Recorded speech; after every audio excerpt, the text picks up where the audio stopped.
జై శ్రీమన్నారాయణ. ఇప్పుడు మనం వృషభ రాశి వారి యొక్క ఫలితాలు తెలుసుకుందాం. అంటే గురుడు వృషభ రాశి నుంచి మిథునంలోకి ప్రవేశించినప్పుడు ఫలితాలు ఏ విధంగా ఉంటాయి అన్నది మనం తెలుసుకుందాం.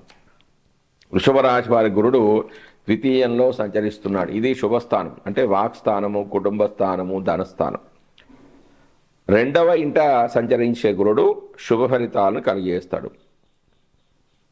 ఏంటి ఆ ఫలితాలంటే ధనాదాయం పెరుగుతుంది, ధర్మకార్యాలకై డబ్బులు ఖర్చు చేస్తారు, జ్ఞాతులతో విరోధాలు అనేవి తగ్గిపోతూ ఉంటాయి, కీర్తి ప్రతిష్టలు అనేవి పెరుగుతాయి, తన వాక్కుతో ఇతరులను ఆకర్షిస్తారు, ధన సంపాదన కోసం చేసే ప్రయత్నాలలో విజయాన్ని సాధిస్తారు, కలత్ర మూలకంగా ధనం అనేది లభిస్తుంది, ఆకస్మిక సంఘటనలు జరిగే అవకాశం ఉంది కాబట్టి కొంత జాగ్రత్త అనేది అవసరం. ఇంతకు పూర్వం ఉద్యోగ స్థానంలో ఉన్న ఇబ్బందులు తొలగిపోతాయి, వ్యాపారంలో కొంచెం లాభాలు పెరుగుతాయి, తండ్రి ద్వారా కొంత ధనం అనేది లభిస్తూ ఉంటుంది, చేసే ప్రయాణాల ద్వారా లాభాలు కలుగుతాయి. ముఖ్యంగా వ్యవసాయదారులకు లాభసాటిగా ఉంటుంది, రోగాలు అనేవి తగ్గుముఖం పడతాయి, సోదరులతో కలహాలు కొంతమేర తగ్గిపోతాయి, ఔషధ సేవనానికి కొంత ఖర్చు చేస్తారు, అంటే మందులు వాడుతూ ఉంటారు.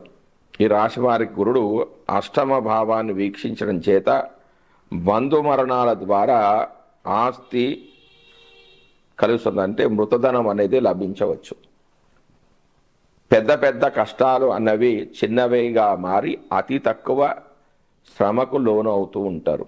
విదేశాల్లో పెట్టుబడులు లాభిస్తాయి, విద్యా విషయంలో మెరుగైన ఫలితాలు అనేవి కనిపిస్తాయి, సోషల్ స్టేటస్ అనేది వీరికి పెరుగుతూ ఉంటుంది. జై శ్రీమన్నారాయణ. జై శ్రీమన్నారాయణ. జ్ఞానానందమయం దేవం నిర్మలాస్ఫటికాకృతిం ఆధారం సర్వవిద్యానాం హయగ్రీవ ఉపాస్మయే దేవానాంచ ఋషీనాంచ గురుకాంచర సన్నిభం వందనీయం తిలోకేశం తం నమామి బృహస్పతి. అందరికీ నమస్కారం. మనం ఇప్పుడు వీడియోలో గురువు వృషభ రాశి నుంచి మిథున రాశిలోకి ప్రవేశిస్తున్నాడు. ఎప్పుడంటే మే 15వ తారీఖు. ఒక రాశిలో గురువు సంచారం ఒక సంవత్సర కాలం ఉంటుందంటే ఒక రాశిలో ఒక సంవత్సరం ఉంటాడు. గురువు సంవత్సరం, రాహుకేతువులు సంవత్సరం అంటే వక్రం, అంటే వెనక్కి నడుస్తూ ఉంటారు. శని 2.5 సంవత్సరాలు ఉంటాడు. అంటే ఈ 4 గ్రహాలు వ్యక్తి జాతకం మీద ఎక్కువగా ప్రభావాన్ని చూపిస్తూ ఉంటాయి. కాబట్టి ఆ 4 గ్రహాల ప్రభావం జాతకంలో విశేషంగా ప్రభావాన్ని చూపిస్తాయి. కాబట్టి వాటిని జాగ్రత్తగా పరిశీలించుకోవాలి. ముఖ్యంగా గురుడు ఒక శుభగ్రహం. గురుడి యొక్క దృష్టి లేకపోతే ఆ గృహంలో ఇలాంటి శుభకార్యాలు జరగవు. ఎవరి జాతకంలోనైనా గురుడు మకర కుంభాల్లో ఉన్న, శని నక్షత్రాల్లో ఉన్న చెడు ఫలితాలే ఎక్కువగా జరుగుతూ ఉంటాయి. కాబట్టి గురువు యొక్క గోచారం, గురువు యొక్క శుభదృష్టి అనేది జాతకుడికి చాలా ముఖ్యం. మనం ఇప్పుడు ఈ వీడియోలో గురువు సంచారం వల్ల, అంటే మిథున రాశిలోకి ప్రవేశించడం ద్వారా 12 రాశుల వారికి ఫలితాలు ఏ విధంగా ఉన్నాయి అనేది తెలుసుకుందాం. అసలు గురువు యొక్క కారకత్వాలు ఏమిటి? సంతాన సౌఖ్యం వటనే పటుత్వం శరీర పుష్ఠీర్త వినంతనూజ జ్ఞానం మతిస్తంత్ర విచార భూప వినోద వేదార్థ విదోంగ వీర్యం తురంగ సౌఖ్యం స్వగురు స్వకర్మ సింహాసనం ఘోరద వృద్ధ విప్ర చమీకరాభూషణ సత్యమేదో మీమాంస తీర్థాని యశ సురేజ్యాత్.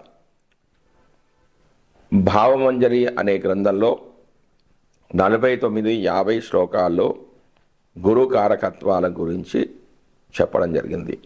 వీటి యొక్క అర్థం ఏమిటంటే సంతాన సౌఖ్యం, వక్తృత్వము, శరీర పుష్టి, ధనము, పుత్రులు, జ్ఞానము, బుద్ధి, తంత్ర విచారం, రాజ సమానత్వము అంటే ప్రభుత్వ ఉద్యోగం, వినోద ప్రీతి, వేదార్థ జ్ఞానము, శరీర బలము, గుర్రాలు, గురువు, తండ్రి నుంచి వచ్చే వృత్తి విద్య, సింహాసనము, గోవులు, రథాలు, వృద్ధత్వం, బ్రాహ్మణుడు, బంగారు ఆభరణాలు, సాత్వికమైన గుణము, మీమాంసా జ్ఞానము అంటే తర్కించడము, తీర్థయాత్రలు, ఇవి గురువు యొక్క కారకత్వాలు.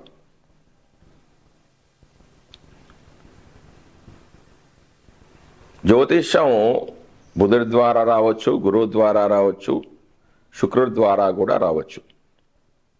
అయితే బుధ కారకత్వంలోని జ్యోతిష్యం ధనార్జనకు, గురు కారకత్వంలోని జ్యోతిష్యం అనేది లోకోపకారానికి, శుక్రకారకత్వంలోని జ్యోతిష్యం పలుకుబడి పెంచుకోవడానికి, యురేనియస్ కారకత్వాలని జ్యోతిష్యము నూతన ఆవిష్కరణలకు ఉపయోగిస్తుంది.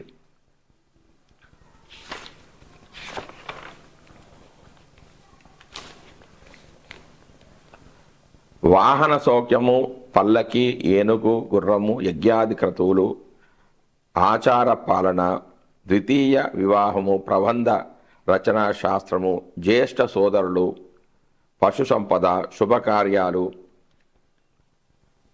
పౌష్టిక కర్మలు అంటే శాంతులు చేయడం, యోగాభ్యాసము, గురుత్వము, బోధన అంటే టీచింగు, మంత్రోపదేశము, ఆధ్యాత్మిక జ్ఞానోపదేశం అంటే అర్చకులు, వేద పండితులు, జ్ఞాపక శక్తి, నూతన ఆవిష్కరణ, సద్గతి, మోక్షము, ఆలోచన శక్తి, మంచు, తీపి, ఈశానము, తేనెకళ్ళు, సంస్కృత భాష, గర్వము, ఆడంబరం లేని వేషం అంటే సింపుల్సిటీగా ఉండడం, స్థూలకాయం అంటే లావుగా ఉండడం, పచ్చని కన్నులు, దాచబడిన సొత్తు అంటే నిలువ ఉంటుందంటే గురువు జాతకంలో బాగా ఉంటే డబ్బులు బాగా నిలువ ఉంటాయి, గజ సంపద, వేదాంతము, ప్రవితామహుడు అంటే ముత్తాత, భవనాలు, గోమేధికం ఇతనికి చెప్పబడ్డాయి. మరియు కనక పుష్యరాగం, పితామహుడు అంటే తండ్రి, దేవేంద్రుడు అంటే ఇంద్రపూజ, గురుదోషాలను తొలగిస్తుంది అని ప్రాచీనమైన సాంప్రదాయం. ప్రస్తుత కాలంలో ఇంద్రపూజకు ప్రాచుర్యం అనేది తగ్గిపోయింది. దత్తాత్రేయ పూజ, మంత్రస్మరణ గురుదోషాలను హరిస్తుందని ప్రస్తుత సాంప్రదాయం.